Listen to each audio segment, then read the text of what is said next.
हैं अपने। हेलो बच्चों, गुड इवनिंग। एक्सीलेंट 2.0 में आपका स्वागत है। बेटा आज हम आगे कंटिन्यू अपने वीडियो को कंटिन्यू कर रहे हैं, ठीक है। तो जैसा कि हमने अपने लास्ट वीडियो में देख रखा था कि अवतल दर्पण के लिए बेटा आर और एफ में संबंध देखा था, तो अब हम क्या करेंगे, उत्तल दर्पण के लिए क्या करेंगे बेटा, आर और एफ में संबंध देखेंगे। वक्रता, त्रिज्या और फोकस दूरी में क्या देखेंगे, संबंध देखेंगे, ठीक है। तो हेडिंग फटाफट लगा लो आप लोग कि उत्तल दर्पण के लिए, उत्तल दर्पण के लिए वक्रता, त्रिज्या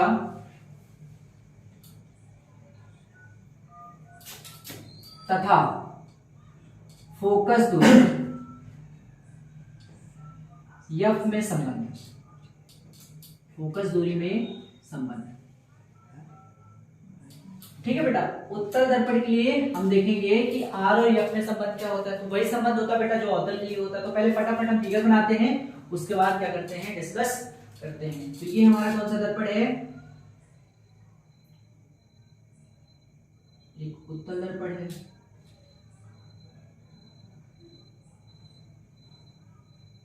इसको नाम दे देते बेटा क्या, M1 और M2।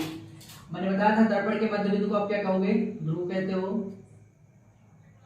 ये हमारा मुखच्छ हो गया। मैंने ये सब चीजें पढ़ा रखा है आपको बेटा, तो लास्ट वाले वीडियो में देखिए, पहले वाले वीडियो में। ये इसका फोकस हो गया, इसका केंद्र हो गया, ठीक है। अब मैंने आपको ये बताया था कि अगर कोई प्रकाश किरण मुखच्छ के समानांतर चलती है तो दर्पण से टकराने के बाद ऐसे परावर्तित हो जाएगी। लेकिन जब इस किरण को आप क्या करोगे बेटा, पीछे बढ़ाओगे, कहां बढ़ाओगे, पीछे बढ़ाओगे, तो कहां से जाती हुई प्रतीत होगी, एक मिनट बेटा, ठीक है, कहां से जाती हुई प्रतीत होगी, मुख फोकस एफ से जाती हुई प्रतीत होगी, ठीक है। लेकिन अवतल में क्या होता है, मैंने आपको नियम में लिखाए थे कि अवतल दर्पण में मुख, अगर कोई प्रकाश की मुख अक्ष के समांतर चलती है तो दर्पण से टकराने के पश्चात वो क्या होती है बेटा, मुख फोकस से जाती है, ठीक है ना, होकर जाती है, लेकिन इसमें जाती हुई प्रतीत होती है, ठीक है। और फिर मैंने आपको क्या बताया था, इसको नाम दे देते बेटा, ये एक है, इसको नाम दे दो आप, बी नाम दे दो, ठीक है। और बिंदु बी इसको नाम देते, इधर लिख लेते थोड़ा सा, ये बी, ठीक है। तो बी और सी को हम क्या कर देंगे, मिला देंगे। ये किसका कार्य करेगा, अभिलंब का कार्य करेगा बेटा। देखो अब ये क्या है हमारा, एक M1 M2 क्या है, एक उत्तल दर्पण है, ये इसका ध्रुव है, ये इसका वक्रता केंद्र है, ये क्या है, फोकस है। ये मुखच्छ के समानांतर कोई किरण जाती है बेटा, दर्पण के बिंदु बी पे टकराती है। टकराने के बाद हम मान लेते हैं इस डायरेक्शन में, बी एम डायरेक्शन में क्या हो जाती है बेटा, परावर्तित हो जाती है। लेकिन जब इस किरण को हम पीछे बढ़ाते हैं तो कहां से जाती हुई प्रतीत होती है, मुख फोकस एफ से जाती हुई प्रतीत होती है। और बिंदु सी और बिंदु बी को मिलाने पर हमें सी बी प्राप्त होता है, जो किसका कार्य करता है बेटा, अभिलंब का कार्य करता है। तो इसको हम क्या कर सकते हैं, आगे भी ऐसे बढ़ा सकते हैं अभिलंब को, ऐसे। तो ये हमारा नॉर्मल हो गया। ये हमारी कौन सी किरण है, परावर्तित किरण है। ये कौन सी किरण है, आपतित किरण है। तो आपको पता है ये आपतित किरण है, ये हमारा अभिलंब है, इसको लिख लेंगे। ये हमारा क्या है बेटा, अभिलंब है, अभिलंब है। ये हमारी कौन सी किरण है, आपतित किरण है।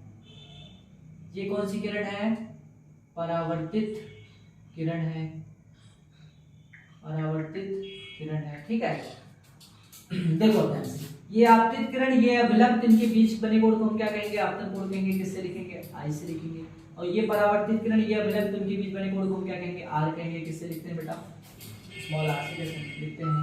तो यहाँ हम कह सकते हैं, पहले हम कहानी लिख लेते हैं। कहानी लिखने का तरीका मैंने आपको बताया है। क्या लिखोगे कि माना M1 M2 एक और उत्तल दर्पण है जिसका ध्रुव P है, मुख फोकस F है, वक्रता केंद्र C है। उसके बाद मुखच्छ के समांतर कोई प्रकाश किरण AB दर्पण के बिंदु B पर टकराती है, और टकराने के बाद क्या हो जाती है, BM दिशा में परावर्तित हो जाती है, ठीक है ना। तथा इस किरण को पीछे बढ़ाने पर कहां से जाती हुई प्रतीत होती है, और मुख फोकस F से जाती हुई प्रतीत होती है। फिर बिंदु C को बिंदु B से मिलाने पर हमें क्या प्राप्त होता है, CB प्राप्त होता है, जो किसका कार्य करता है बेटा, अभिलंब का कार्य करता है। तो पहले हम लिखना स्टार्ट कर लेते हैं कि माना M1 M2 एक उत्तल दर्पण है, एक उत्तल दर्पण है जिसका ध्रुव P है तथा वक्रता केंद्र C है और मुख्य फोकस F है। ठीक है, फिर लिखेंगे यहाँ पे कि मुख्य अक्ष के समांतर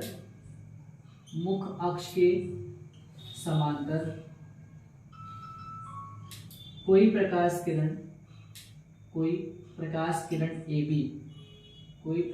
किरण AB दर्पण के बिंदु B पर क्या होती है बेटा? आपतित होती है और BM दिशा में क्या हो जाती है बेटा? परावर्तित हो जाती है तथा इस किरण को पीछे बढ़ाने पर मुख्य फोकस F से जाती हुई प्रतीत होती है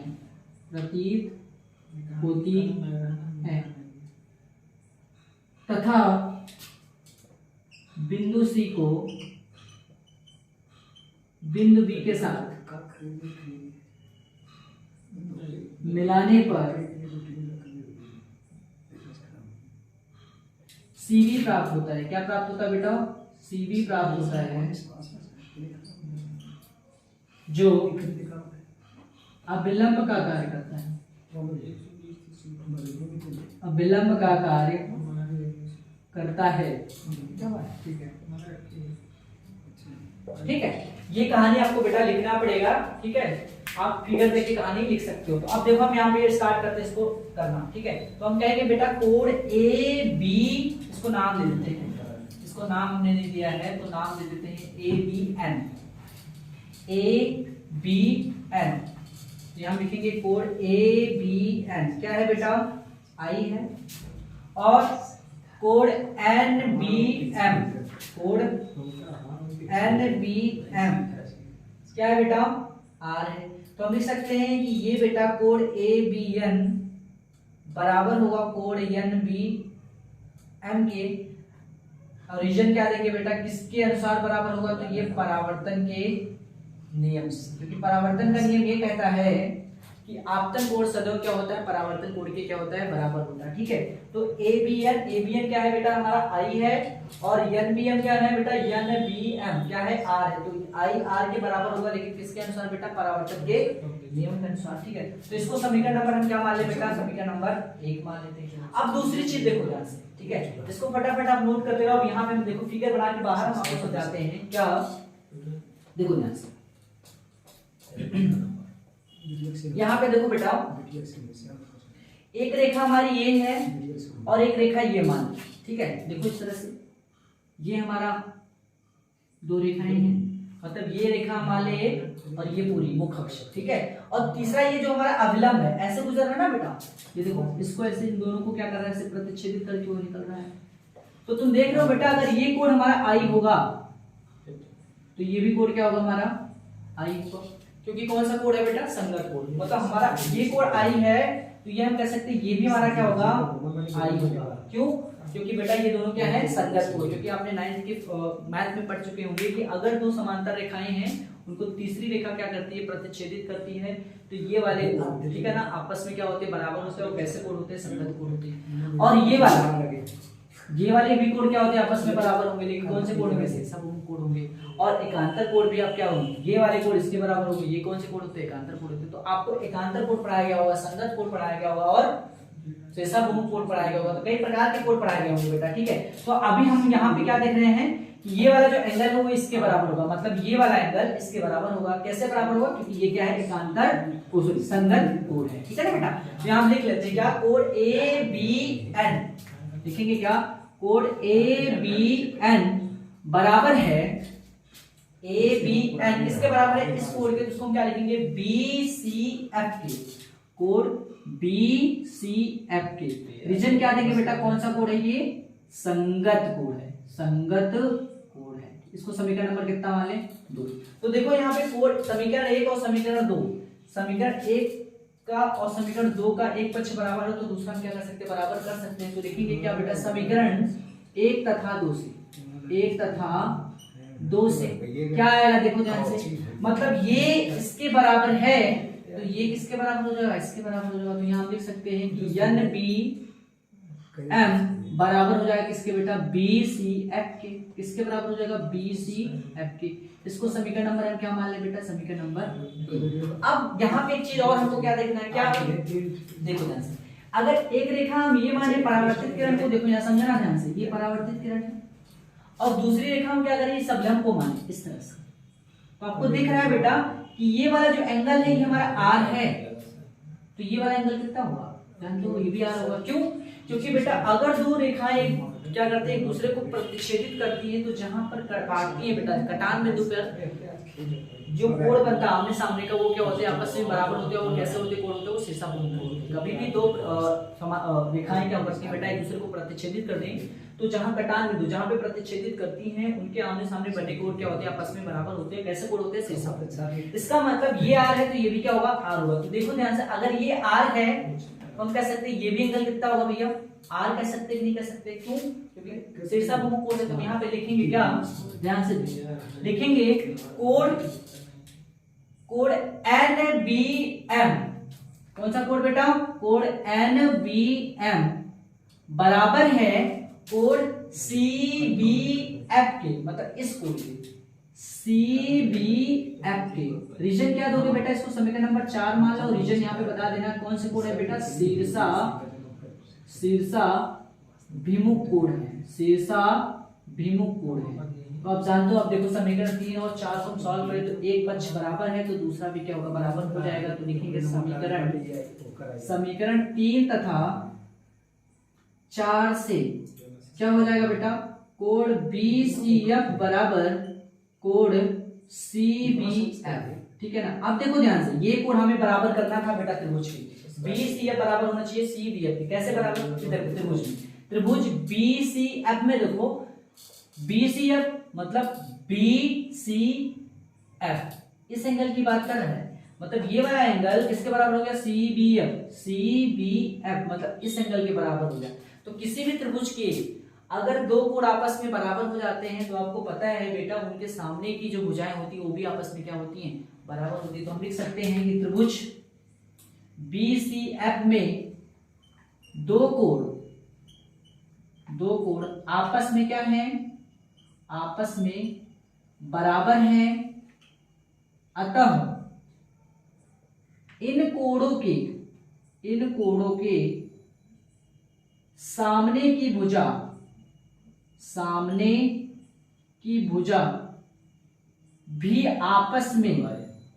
भी आपस में क्या होंगी बेटा, बराबर होंगी।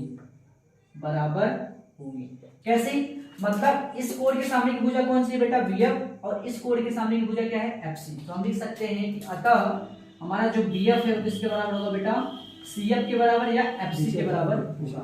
इसको समीकरण नंबर हम क्या मानेंगे, अब समीकरण नंबर मानेंगे 5, ठीक है ना। यहां तक बात आपको समझ में आ गई होगी। अब आगे हम क्या करते हैं, इसको रब करके आगे सॉल्व करते हैं। देखो अब इसको सॉल्व करें आगे तो क्या आएगा, अब देखेंगे क्या बेटा, दर्पण का द्वारक छोटा कर देंगे। जब छोटा करोगे इसको तो कहीं ना कहीं एक समय ऐसा आएगा बेटा कि बिंदु बी कहां पे आ जाएगा, बिंदु बी पे आ जाएगा।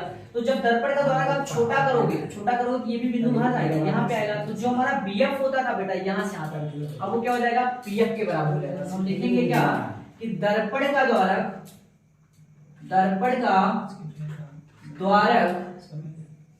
छोटा कर देने पर बिंदु बिंदु बी कहाँ पे आ जाता है बेटा, बिंदु पी पर आ जाता है, बिंदु पी पर आ जाता है। अतः हम ये कह सकते हैं कि जब बी पी पे आ जाएगा तो जो हमारा बी एफ होता था वो किसके बराबर हो जाएगा, बी एफ के बराबर। तो बी एफ बराबर क्या हो जाएगा हमारा, बी एफ। इसको समीकरण नंबर हम क्या लिखेंगे, 6। अब इसको कौन सॉल्व करेंगे, देखो यहाँ बी एफ बराबर सी एफ है, यहाँ बी एफ बराबर सी एफ है, तो ये इसके बराबर है, तो ये इसके बराबर हो जाएगा। तो लिखेंगे क्या, समीकरण 5 तथा 6 से, 5 तथा 6 से। तो बताओ क्या आ जाएगा भैया, जो हमारा पीएफ हो जाएगा वो किसके बराबर आ जाएगा, तो इसको सॉल्व करेंगे सीएफ के बराबर आ जाएगा। ठीक है ना। अब यहाँ पे हम क्या करते हैं, एक और थोड़ा एक लाइन बचा हुआ है उसको कर लेते हैं। देखो क्या आगे क्या होगा। अब हम क्या कर सकते हैं, पीसी को क्या लिख सकते हैं बेटा, पीएफ प्लस सीएफ। पीसी को हम क्या लिख सकते हैं, पीसी को लिख सकते हैं पीएफ प्लस सीएफ या एफसी, जो भी आप बोल सको। और यहाँ सीएफ बराबर हमारा क्या है, पीएफ है, तो जहां सीएफ है वहां पीएफ रख सकते हैं। तो पीसी बराबर क्या हो जाएगा बेटा, पीएफ प्लस पीएफ। अब पीएफ पीएफ जोड़ोगे तो कितना आ जाएगा बेटा, 2pf। तो आपको मैंने पढ़ाया है कि पी और सी के बीच की दूरी को आप क्या कहते हो, आर कहते हो, और पी और एफ के बीच की दूरी को क्या कहते हो, फोकस दूरी कहते हो, एफ कहते हो। तो वैल्यू पुट कर दो बेटा, पी और सी के बीच की दूरी क्या है, आर है, इंटू 2pf। एफ पी और एफ के बीच की दूरी को हम क्या मान रहे हैं, एफ मान रहे हैं। तो आर बराबर क्या आ गया, एफ, और एफ बराबर क्या हो जाएगा, आर बाई। ठीक है, यही था आपका बेटा संबंध। तो दोनों में से एक जरूर पूछा जाता है एग्जाम में, तो अच्छे से आप क्या करेंगे, तैयार कर लेंगे। ठीक है, तो आज बेटा बस इतना ही करते हैं, और अगले वाले वीडियो में हम क्या करेंगे बेटा, नया चैप्टर स्टार्ट करेंगे, प्रकाश का अपवर्तन देखेंगे, क्योंकि एग्जाम पॉइंट ऑफ व्यू से बहुत ही इंपॉर्टेंट है।